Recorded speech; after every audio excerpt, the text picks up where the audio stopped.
Oh, saudara, tahukah Bapak Ibu Saudara dengan istilah ini, life hacks? Ada yang tahu Bapak Ibu?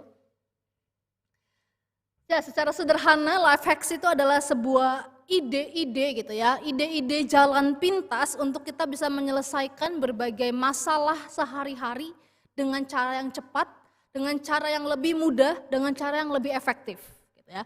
Saya suka sekali ya kalau nonton di YouTube atau di Reels gitu ya, life hacks gitu, karena sangat mempermudah kehidupan. Saya kasih beberapa contohnya Bapak Ibu ya.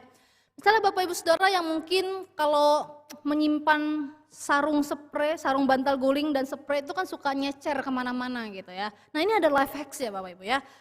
Life hacksnya adalah spray dan sarung guling itu dimasukkan ke dalam sarung bantal. Sehingga ketika ada di dalam lemari itu udah jadi satu set. Nah life hacks ya, hemat tenaga, hemat waktu untuk mencari pasangannya gitu ya, langsung lihat lemari ambil langsung satu set. Life hacks gitu ya.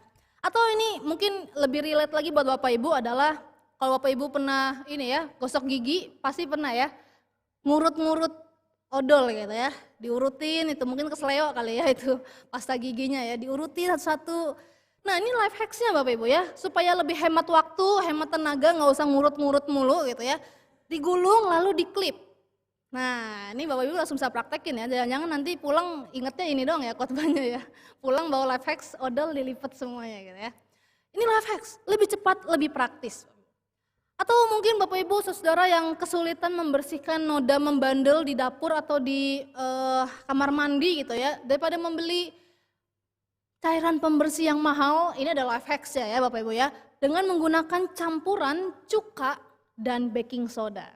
Nah, jadi baking sodanya ditabur, lalu dituangin itu cukanya, terjadi reaksi kimia dan disitulah terjadi pembersihan. Noda-noda membandel itu mengkilat semuanya bersih seketika gitu ya. Saya kayak lagi jualan ya Bapak ya. Tapi Bapak Saudara itulah life hacks ya, mempercepat kita lebih hemat waktu, lebih hemat tenaga, lebih hemat uang, lebih praktis. Itulah life hacks. Bapak Saudara, saya rasa inilah kehidupan kita di budaya zaman sekarang. Sadar tidak sadar budaya zaman kita sekarang adalah budaya yang serba instan. Kalau ada yang mudah dan cepat, kenapa harus repot-repot yang lama dan bertele-tele bukan? Kalau ada pilihan kirim paket instan 2-3 jam sampai di rumah, kenapa harus pilih yang reguler 4-5 hari baru sampai?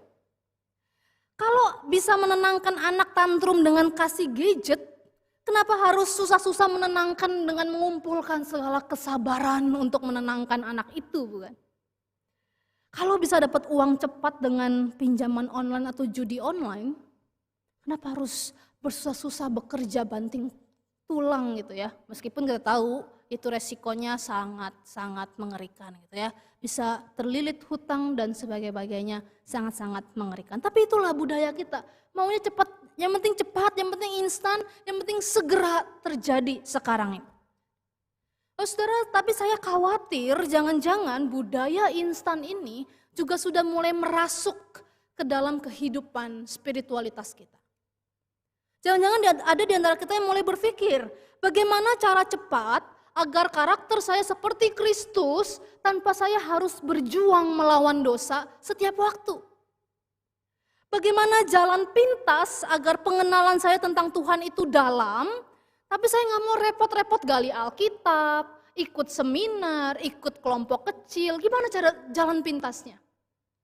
Bagaimana life hacksnya supaya saya bertumbuh imannya, tapi tanpa perlu melakukan disiplin-disiplin rohani yang ketat, banyak aturan, harus ini dan itu. Gimana life hacksnya saya tetap bertumbuh imannya? Saudara, nyatanya pertumbuhan rohani kita tidak bisa seperti mie instan bukan? Butuh waktu, butuh usaha, butuh proses untuk kita terus bertumbuh dewasa di dalam iman. Dan hal ini juga lah yang sedang dilakukan oleh Paulus untuk boleh menyampaikan kepada jemaat di Filipi di bagian yang tadi kita baca Bapak Saudara.